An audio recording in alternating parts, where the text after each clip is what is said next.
Let's go. බොහොම ස්තුතියි මේ ලසන්ත වික්‍රමතුංග මහත්මයා ගැන කතා කරාට ඔබතුමා දන්නවත් දන්නේ නැහැ ඒ ලසන්ත වික්‍රමතුංග මහත්මයා සහ තව ගොඩක් තියෙනවා ටෙක්නැලිගොඩ මහත්මයාගේ නඩුව දැන් දිනපතා ඇහෙනවා දිනපතා අලුත් උසාවියක් දැම්ම ඒ වෙනුවෙන්ම අනිත් ඒවයි ඉදිරියේදී මං හිතන්නේ දැක ගන්න හම්බ වෙයි අර පහුගිය කාලවල වල මේ තිබුණානේ වහලා දාලා තිබුණා ගොඩක් ෆයිල් ඒවා නිකන් නමට කියනවා මෙහෙම කරනවා කියලා සමහර අය මේවා යුක්ති ඉෂ්ට කරනවා කියලා පොරොන්දු දීලා බලයටත් ආවා නමුත් ඒකක්වත් උනේ නැහැ අප හිතනවා 2015 යහපාලන ආණ්ඩුව එනකොට ජනතාව අතිවිශාල වරමක් දුන්න මැන්ඩේට් එකක් දුන්න මේ යුක්තිය ඉෂ්ට කිරීම ගැන අතිවිශාල ප්‍රමාණයක් 2015 වෙනකන් තිබුණු මහින්ද රාජපක්ෂ ආණ්ඩුව සමග තිබුණු වෛරයකින් තිබුණ මිනිස්සුන්ට මොකද මේ හොරකම පැත්තක තියන්නකෝ නමුත් මර්ධනකාරී බිහිසුණු ත්‍රස්ත ආණ්ඩුවක් තිබුණේ මිනිස්සු මහපාරේ මරලා දැම්මා විශේෂයෙන් ජනමාධ්‍යවේදීන් ගැන කතා කරද්දී ඔය ජනමාධ්‍ය අයිතීන් ගැන කතා කරන සංවිධාන වලට මම ඒත් කියනවා සමහර වෙලාවට ඕගලන්ට මතක නැද්ද ඉතිහාසය මේම මහදවල් මරලා දැම්ම රට ගියා සමහරව අතපය කඩලා දැම්ම සුදු වෑන් වලින් අරන් ගියා මේකට හොඳම යුක්තියිෂ්ඨ කරන්න පුළුවන් ආසන්නතම බලයක් සහිතව ආවේ යහපාලන ආණ්ඩුව හැබැයි යහපාලන ආණ්ඩුව ඒ අවස්ථාව මග අරගෙන අර පරණ ගමනම යන්න පටන් ගත්තා. ඊළඟට ආණ්ඩු ක්‍රම ව්‍යවස්ථාවක් ගේන්න ඉතා හොඳ මැන්ඩේට් එකක් තිබුණා යහපාලන ආණ්ඩුවට. හැබැයි ඒකෙනුත් ඒකටත් අසාර්ථක වුණා. ඒ නිසා අතිවිශාල ප්‍රමාණයක නීති ප්‍රතිසංස්කරණ හොඳ ඒවා ගේන්න තිබුණු අවස්ථාවන් මග හැරගත්තා. ඒ නිසා අපි හිතනවා මේ අවස්ථාවේ අපිට තියෙනවා අතිවිශාල වගකීමක්. මොකද අවුරුදු ගාණක් පරණ අපරාධමේ හොයන්නේ. මේව ලේසි නෑ. විශේෂයෙන් අපරාධ පරීක්ෂණ දෙපාර්තමේන්තුව අල්ලස් දූෂණ විමර්ශන කොමිෂන් සභාව අධිකරණය මේ ආයතන පොලිසිය ස්වාධීනව වැඩ කරමින් ස්වාධීනව කටයුතු කරමින් ක්‍රියාත්මක වෙන්න අපි පසුබිම හදලා දීලා තියෙනවා.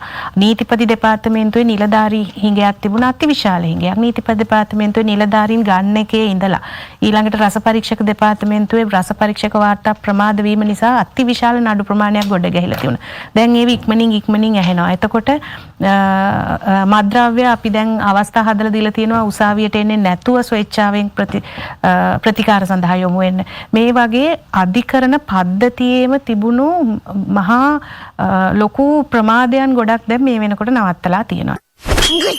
ඒක පැත්තකින් අධිකරණ පද්ධතියේ ප්‍රමාදයන් වළක්වීම අනිත් පැත්තෙන් අවශ්‍ය නිලධාරීන් අරන් දීලා ඒ අවශ්‍ය යාන්ත්‍රණයට පහසුකම් සැලසීම වගේම ස්වාධීනව වැඩ කරන්නත් අපිට දීලා තියෙනවා. ඒ නිසා අපි බලාපොරොත්තු වෙනවා මේ කියලා තියෙන ෆයිල් හැමදාම දැන් කරන්නේ නැද්ද කියලා අහනවනේ අවුරුදු 4ක් ඉඳලත් ඔබතුමාලාට කරගන්න බැරි වුණු එක දැන් අපිට පේන්න ගාටන් අරන් තියෙනවා. ගිය අවුරුද්දෙත් ගොඩක් අයට තිබුණා මේ හදිස්සියක් මේ ටික කරන්නේ නැද්ද ඉක්මනට කියලා. නමුත් ගිය අවුරුද්දම ගත කරේ වැඩිපුරම ආණ්ඩුව මේ යටිතල පහසුකම් හදලා දෙන එක. මම හිතන්නේ ආණ්ඩුවක් ඇටියට කරන්න පුළුවන් යුක්තිය ඉෂ්ට කිරීමට කරන්න පුළුවන් හොඳම මැදිහත් වීම තමයි මේ යටිතල පහසුකම් හදලා දීලා ස්වාධීනව වැඩ කරන්න ඉඩ දෙන එක. අන්නේ හදලා දීපු එක තමයි අපි ගිය අවුරුද්දේ කරේ උසාවිය අලුතින් දැම්ම දිනපතා නඩුව අහන්න පටන් ගත්තා.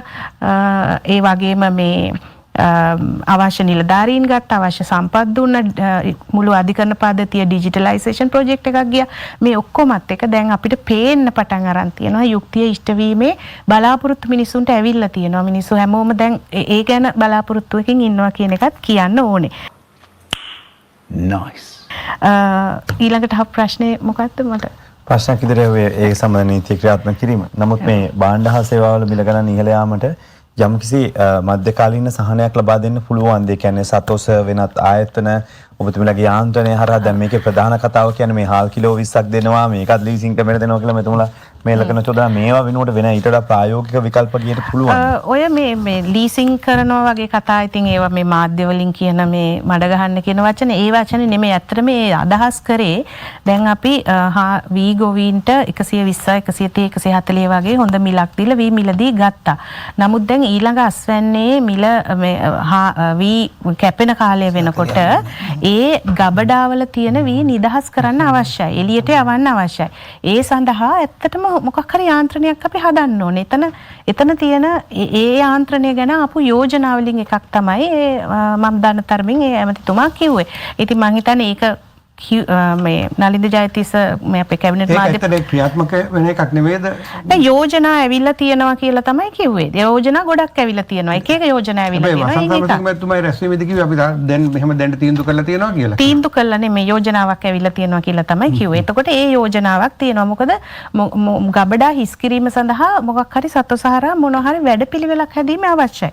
එතකොට ඒ අතරතුරේ තමයි පසුගිය ජූනි 18 වෙනිදා මෙන්න මේ කඩල පොන්නි සම්බසහල් රතු කැකුළු සම්බසහල් සම්බා දේශීය පාන් පිටි ආනයනික සුදු නාඩු දේශීය සුදු කැකුළු දේශීය සුදු කැකුළු සම්බසහල් සහ සුදු සීනි වලට මේ මිල අඩු කිරීමක් දීලා තියෙන සත්වසෙන්. මීට අමතරව මම හිතන්නේ අපේ කෘෂි කර්මාන්තය සඳහා අලුත් වැඩපිළිවෙලක් අවශ්‍යයි කියන එකේ තමයි අපි මුලින් ඉඳන්ම හිටියේ. අපේ කෘෂි කාර්මික ප්‍රතිපත්තිය ගත්තොත් ඒකේ තියෙනවා දිගු කාලීන සැලැස්මක්.